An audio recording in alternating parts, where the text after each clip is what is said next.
10 mga misteryosong silid na natagpuan sa loob ng mga bahay.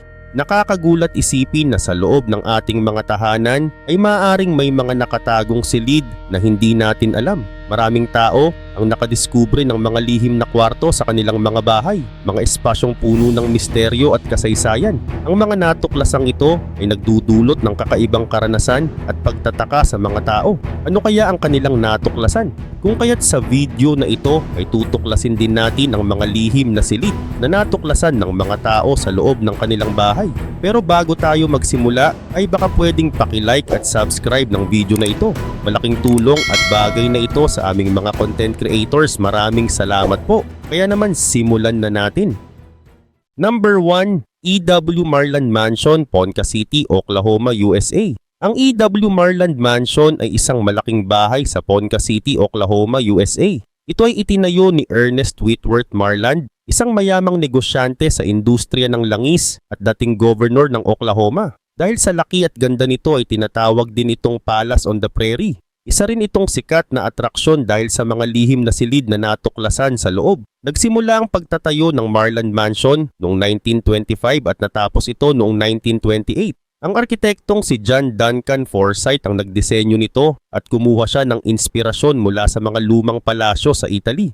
Upang gawing detalyado ang disenyo ng mansyon ay nagdala sila ng maraming bihasang manggagawa mula sa Europe. Si E.W. Marland ay isang matagumpay na negosyante na minsan ay may kontrol sa 10% ng langis sa buong mundo. Dahil dito ay nagkaroon siya ng malaking yaman at naipatayo ang marangyang mansyon. Ngunit noong 1928 ay isang kumpanya ang sapilitang kinuha ang kanyang negosyo. Nawalan siya ng pera at napilitang iwan ang kanyang mansyon noong 1931. Pagkalipas ng ilang taon ay ginamit ang bahay bilang monastery, paaralan at kumbento bago ito ginawang isang museum noong 1976. Samantala, ang Marland Mansion ay may 55 na silid at may lawak na 43,561 square feet. Kasama rito ang 10 bedrooms, 12 na banyo, 7 fireplace at 3 kusina. Ang labas ng bahay ay may pulang bubong at malalaking bintana na may itim na metal frames. Subalit ang isa sa mga sikat na bahagi ng mansyon ay ang mga lihim na silid at lagusan. Sa ilalim ng bahay ay may isang lihim na silid para sa paglalaro ng baraha at isang nakatagong kwarto para sa alak. Ginamit ang mga silid na ito noong Prohibition era, isang panahon kung kailan ipinagbawal ang pagbebenta ng alak sa Amerika. Bukod sa mga lihim na silid, may isang 550-foot tunnel sa ilalim ng mansion na nag-uugnay sa boathouse at artist studio. Ginamit ito upang si Marland ay makadaan sa iba't ibang bahagi ng kanyang pag-aari nang hindi nakikita ng iba. Ang boathouse ay may malaking wine cellar kung saan itinago ang mga mamahaling alak. Number 2, Anne Frank House, Amsterdam, Netherlands. Ang Anne Frank House ay isang museum sa Amsterdam, Netherlands. Dito nagtago ang pamilya Frank at iba pang Hudyo upang makaiwas sa mga Nazi noong ikalawang digmaang pandaigdig. Ang bahay ay nasa Prinsengracht 263 to 267 at may lihim na silid sa likod nito na tinatawag na Secret Annex. Sa loob ng mahigit 2 taon ay 8 silang nagkubli rito para hindi madakip. Ang Secret Annex ay nakatago sa likod ng isang gumagalaw na bookshelf. Hindi ito halata mula sa labas, kaya naging ligtas na taguan nila. Sa loob ay may makitid na hagdanan papunta sa maliliit na silid kung saan sila namuhay ng tahimik upang hindi mapansin ng mga trabahador sa ibaba. Mahigpit nilang pinapanatili ang katahimikan sa araw at umaasa lamang sila sa mga kaibigan na nagdadala ng pagkain at balita mula sa labas. Habang nasa loob ng Secret Annex ay madalas magsulat si Anne Frank sa kanyang tala-arawan. Dito niya isinulat ang kanyang nararamdaman, pangarap at mga karanasan habang nagtatago. Kahit mahirap ang kanilang sitwasyon, ay ipinakita niya sa kanyang mga sinulat ang kanyang pag-asa at tapang sa kabila ng takot na mahuli. Noong August 4, 1944 ay natuklasan ng mga Nazi ang kanilang taguan. Inaresto ang lahat ng naroon at dinala sila sa mga camp concentration. Si Anne Frank at ang kanyang kapatid na si Margot ay ipinatapon sa Bergen-Belsen concentration camp kung saan sila namatay noong February o March 1945 dahil sa sakit at gutom. Tanging si Otto Frank, ang kanilang ama, ang nakaligtas sa digmaan. Samantala, matapos ang digmaan ay bumalik si Otto Frank sa Amsterdam at natagpuan niya ang tala-arawan ni Anne na itinago ni Miep Gies. Noong 1947 ay inilathala niya ito sa pamagat na The Diary of a Young Girl. Mabilis itong sumikat at isinalin sa mahigit 70 languages. Hanggang ngayon ay binabasa ito ng milyon-milyong tao sa buong mundo. At noong 1957 ay itinatag ang Anne Frank Foundation upang mapanatili ang bahay at gawing museum. Binuksan ito sa publiko noong 1960. Ngayon ay milyon-milyong tao ang bumibisita sa Anne Frank House upang makita ang secret annex at matuto tungkol sa kwento ng mga nagtago rito. Number 3, Buckingham Palace, London, United Kingdom. Ang Buckingham Palace ay isang sikat na palasyo sa London, United Kingdom. Ito ang opisyal na tirahan ng hari o reyna ng Britain. Bukod sa pagiging tahanan ng royal family, ay ginagamit din ito sa mga mahahalagang seremonya at opisyal na pagtitipon. Tuwing tag-init ay nagbubukas ang ilang bahagi ng palasyo para sa mga turista, pero karamihan sa mga silid nito ay nananatiling pribado. Maraming bahagi ng Buckingham Palace ang hindi alam ng publiko. Isa na rito ang mga sekretong silid at daanan sa loob ng palasyo. Ang White Drawing Room ay may isang lihim na pinto na mistulang bahagi ng dingding. Ang pinto na ito ay daanan ng royal family papunta sa kanilang pribadong bahagi ng palasyo. Isa itong paraan upang maiwasan ang mga bisita o mabilis silang makaalis nang hindi nakikita ng iba. Bukod dito, may mga underground tunnels din sa ilalim ng Buckingham Palace. Ayon sa mga ulat, ilan sa mga tunnel na ito ay maaaring konektado sa House of Parliament at iba pang mahahalagang gusali sa London.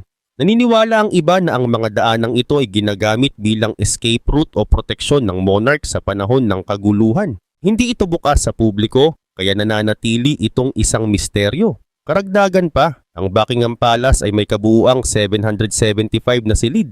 Kabilang dito ang 19 na staterooms, 52 bedrooms, 78 na banyo at 92 na opisina. Ang staterooms ay ginagamit sa opisyal na pagtanggap ng mga bisita. Ang throne room naman ay kung saan makikita ang mga trono ng hari o reyna. At dito rin ginagawa ang mahahalagang seremonya. Ang grand staircase ay isang engrandeng hagdanan na dinisenyo para sa grand entrance sa mga pangunahing bahagi ng palasyo. Ang palasyo ay napapalibutan ng isang napakalawak na garden na may 16 hectares ang laki. Ito ang pinakamalaking private garden sa London. Dito ginagawa ang Royal Garden Parties kung saan libu-libong bisita ang inaanyayahan bawat taon. Mayroon itong maraming klase ng halaman, puno at bulaklak pati na rin isang malaking lawa. Number 4. Collinwood Mansion Fictional, Collinsport, Maine, USA. Ang Collinwood Mansion ay isang malaking bahay na matatagpuan sa tuktok ng Widows Hill sa Collinsport, Maine. Isa itong fictional mansion na naging sikat sa TV show na Dark Shadows mula 1966 hanggang 1971. Itinayo ito noong 1795 ni Joshua Collins para sa kanyang pamilya. Ang bahay na ito ay puno ng misteryo at kakaibang pangyayari. Isa sa mga dahilan kung bakit ito naging kilala ay dahil sa mga lihim na silid at daanan na nakatago sa loob nito. Isa sa mga lihim na bahagi ng bahay ay ang daan sa likod ng dingding ng pangunahing sala. Sa likod nito ay may isang hallway na nagkokonekta sa silid-aralan ni Quentin Collins. Ginamit ito ng ilang tauhan sa kwento para makapunta sa ibang bahagi ng bahay nang hindi namamalayan. Mayroon ding isang kakaibang silid sa mansion na tinatawag na parallel time room. Ang silid na ito ay may kakayahang ipakita ang ibang version ng mundo. Kapag tumingin ng isang tao sa loob nito, ay makikita niya ang isang alternative reality kung saan iba ang mga pangyayari at maaaring iba rin ang personalidad ng mga taong kilala niya. Samantala, sa kanlurang bahagi naman ng bahay ay may tinatawag na playroom. Sa ilalim nito ay may nakatagong hagdan na tinatawag na Stairway Through Time. Ang hagdang ito ay ginawa ni Quentin Collins noong 1840 gamit ang magic. Kapag bumaba rito ang isang tao, ay maaari siyang mapunta sa iba't ibang panahon. Dahil sa mahiwagang hagdang ito, ay maraming tauhan sa kwento ang nakapaglakbay sa nakaraan at hinaharap. Bukod sa Collinwood Mansion, may iba pang lumang gusali sa loob ng estate na may mga sekreto rin. Isa na rito ang Old House, ang orihinal na tirahan ng pamilya Collins bago maitayo ang mansyon. Sa ilalim ng bahay na ito ay may isang lihim na kulungan kung saan ikinulong ni Barnabas Collins ang ilang tauhan sa kwento. Sa loob ng basement nito ay may isang nakatagong daanan na konektado sa isang yunggib sa dalampasigan. Ginamit ito bilang rutang pangtakas sa ilang pagkakataon. Number 5. Concealed Stone Fireplace, USA. Sa United States ay may mga bahay na may mga nakatagong silid sa likod ng fireplace. Isang halimbawa nito ay isang lumang bahay sa New Hampshire. Sa likod ng isang stone fireplace ay may maliit na silid na posibleng ginamit noon sa Underground Railroad. Ang Underground Railroad ay isang sikretong ruta na tumulong sa mga aliping gustong makatakas patungo sa kalayaan noong 19th century. Ang mga nakatira sa bahay na ito ay maaring nagtago ng mga alipin upang hindi sila mahuli ng mga naghahanap sa kanila. Sa isang bahagi ng bahay ay may malaking fireplace sa tinatawag na winter room. Sa likod ng fireplace na ito ay may isang tagong pinto na patungo sa isang maliit na silid. Ang silid na ito ay isang panic room na ginawa bilang taguan kung may panganib. Ang ganitong mga sikreto ay madalas ginagawa noon para sa seguridad ng may-ari ng bahay. Sa University of Pittsburgh naman ay may isang silid na tinatawag na Early American Room. Ipinapakita nito kung paano nabuhay ang mga unang Amerikano noong 1650s. May malaking fireplace sa loob ng silid at sa tabi nito ay may isang aparador na may tagong latch. Kapag nabuksan ng latch ay may lalabas na daanan patungo sa isang tagong hagdan.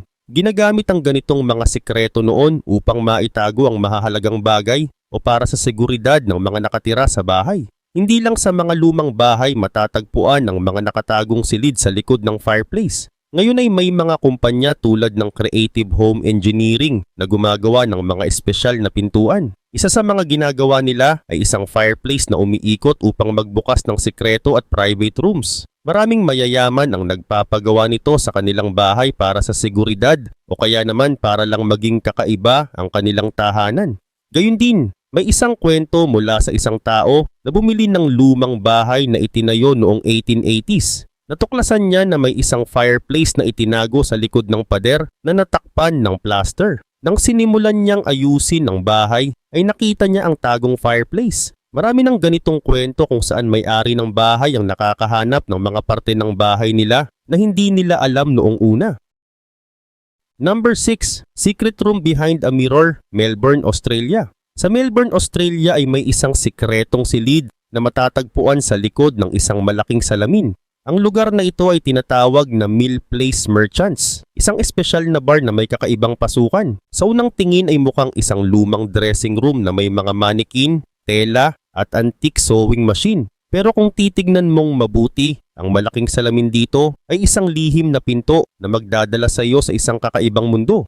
Kapag nabuksan ang salamin ay papasok ka sa isang maganda at maaliwalas na lugar. Ang loob ay may lumang pader na gawa sa bato at malalaking kahoy na poste. May mga lumang upuan na gawa sa leather, malalambot na sofa at mga lumang disenyo sa dingding. Ang sahig ay may mga classical rugs na bumagay sa elegant style ng lugar. Ang mga decorations dito ay maingat na pinili para magbigay ng lumang klaseng ambience na parang bumalik ka sa nakaraan. Sa gitna ng bar ay may makikita kang counter na may makinang na copper top. Dito ginagawa ang mga espesyal na inumin na nilikha ng kilalang mixologist na si Giancarlo Mancino. Ang ilan sa kanilang signature drinks ay may sangkap tulad ng bourbon, absinthe at liqueur. Isa sa kanilang sikat na inumin ay ang Millionaire, isang kombinasyon ng matapang at matamis na lasa. Meron din silang opera, isang fruity cocktail na may gin at mandarin liqueur.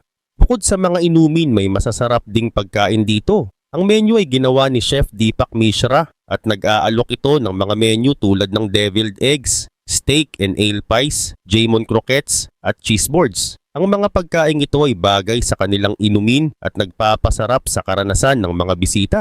Samantala, isa sa mga pinaka-espesyal na bagay sa lugar na ito ay ang live music. Sa unang bahagi ng gabi ay maririnig mo ang malumanay na jazz at blues music. Habang lumalalim ang gabi ay nagiging mas buhay ang musika at may mga lumang swing tunes na para bang bumalik ka sa 1920s. Sa huling bahagi ng gabi ay maririnig mo ang mga soulful jazz at blues na nagbibigay ng relaxing vibe. Number 7. Hidden Steam Room and Hot Tub, USA. May mga bahay sa United States na may mga nakatagong silid na natutuklasan lang matapos ang maraming taon. Isa sa mga ganitong kwento ay ang tungkol sa isang mag-asawa sa Michigan na may natagpuang lihim na silid sa ilalim ng kanilang bahay. Noong 2020 ay binili ni Trevor at Hailey ang bahay na matagal nang walang nakatira. Habang inaayos nila ang hot tub ay napansin nila ang isang bahagi ng sahig na tila may natatakpan. Nang kanilang siyasatin ay natuklasan nila ang isang misteryosong silid na nasa 20 feet ang lalim. May pinto itong nakasara at mukhang matagal nang hindi nabubuksan. Nagulat sila dahil wala itong binanggit sa kontrata ng bahay at hindi nila inaasahan na may ganitong sikreto ang kanilang tahanan. Dahil sa kanilang pagkagulat at pag-aalala ay hindi nila agad binuksan ang pinto. Naisip nilang maaaring may nakatago o may kasaysayan ng silid. Sa tulong ng ilang eksperto ay natuklasan nilang ang silid ay dating ginamit bilang isang uri ng steam room o hot tub area. Ngunit hindi na ito nagamit sa loob ng maraming taon. Napagtanto nilang maaaring itinago ito ng dating may-ari dahil sa hindi na gumagana ang mga bahagi nito. Pero sa kabila ng kanilang natuklasan ay nagpasya silang ayusin ito at gawing functional ulit bilang isang pampahingang lugar sa kanilang bahay.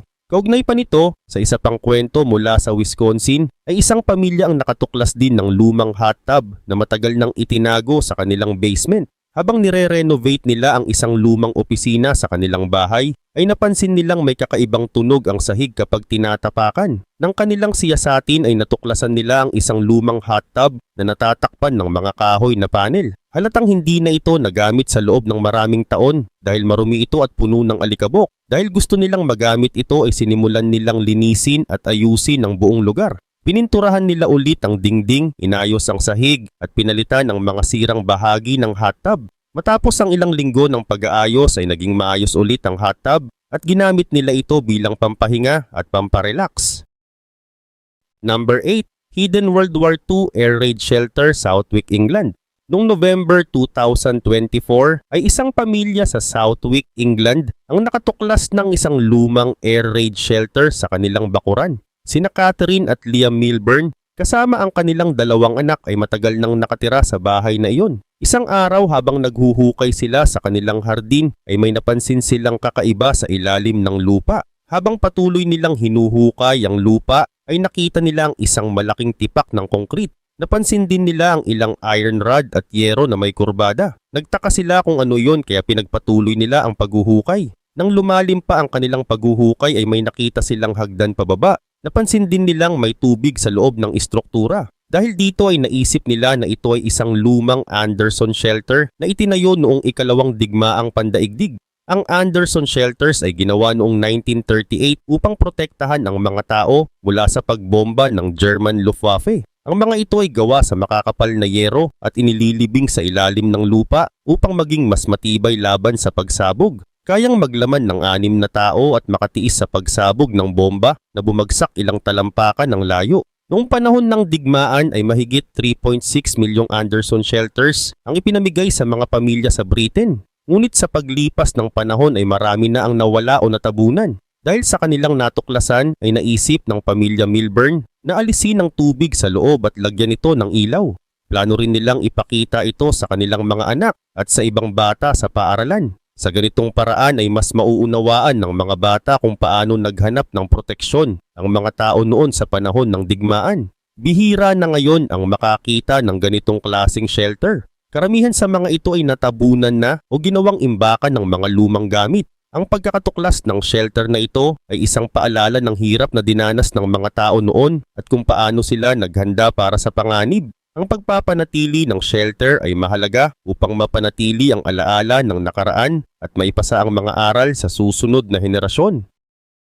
Number 9. Secret Swimming Pool USA. May mga bahay sa Amerika na may mga nakatagong swimming pool na natuklasan lang matapos ang maraming taon. Isa sa mga ganitong kaso ay nangyari kay Emily Henry mula sa Arkansas. Hindi niya alam na may swimming pool sa ilalim ng sahig ng kanyang bahay. Noong 1980s pa ito itinayo. Pero hindi niya alam ang tungkol sa pool. Nang ipaayos niya ang isang silid, ay napansin niyang parang may kakaiba sa sahig. Nang alisin ang mga kahoy na sahig, ay nagulat siya nang makita ang isang swimming pool na may kasamang jacuzzi. Samantala, ayon sa dating plano ng bahay, kasama talaga ang swimming pool sa original na disenyo. Pero sa hindi malamang dahilan ay tinakpan ito at ginawang simpleng kwarto. Sa halip na ibalik sa dating gamit, ay ginawang atrium ng pamilya ni Emily ang lugar. Nilagyan nila ito ng stained glass, maraming halaman, at isang maliit na koi pond.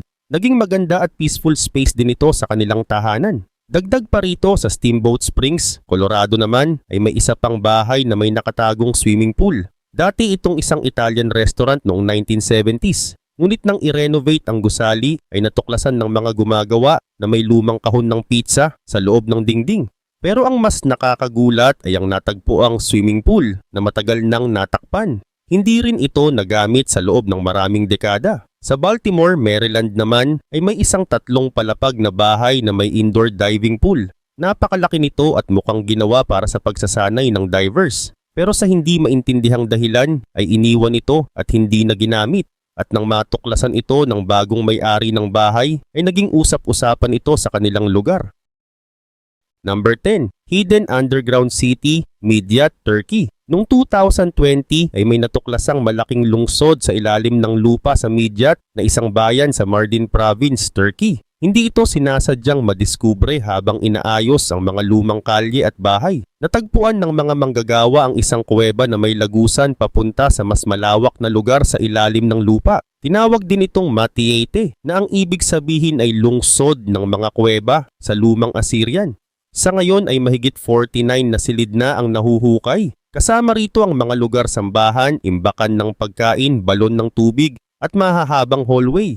Ayon sa mga eksperto, maliit na bahagi pa lang ito ng kabuuang laki ng lungsod na tinatayang abot sa mahigit 4 million square feet. Naniniwala ang mga archaeologists na itinayo ito noong 2nd century CE. Ginamit ito ng mga Hudyo at Kristiyano bilang taguan mula sa pag-uusig ng mga Romano. Gayun din naman ay maraming kakaibang bagay ang natagpuan sa lungsod na ito. May mga ukit sa dingding tulad ng bituin ni David na nagpapahiwatig na may sinagoga rito noon. Mayroon ding simbahan at iba pang palatandaan ng relihiyon. Natagpuan din ang mga lumang barya, lampara at mga buto ng tao at hayop. Ang mga bagay na ito ay tumutulong sa mga eksperto na maintindihan ang pamumuhay ng mga tao sa panahong iyon. Kaugnay pa nito ayon kay Gani Tarkan na isang eksperto at direktor ng Mardin Museum, ginamit ang Matiate sa loob ng halos 1,900 years. At nang mawala ang panganib ng pag-uusig ay ginamit ito bilang imbakan ng alak at libingan. Hindi rin ito ginagalaw sa loob ng maraming siglo kaya nanatiling buo ang mga structures sa ilalim ng lupa. Sa kabila nito, ang pagtuklas sa Matiate ay malaking bahagi ng kasaysayan ng Mesopotamia na tinatawag ding duyan ng mga sinaunang sibilisasyon. Ang lugar na ito ay napasailalim sa iba't ibang imperyo tulad ng Assyrian, Persian, Griego, Romano, Byzantine at Ottoman.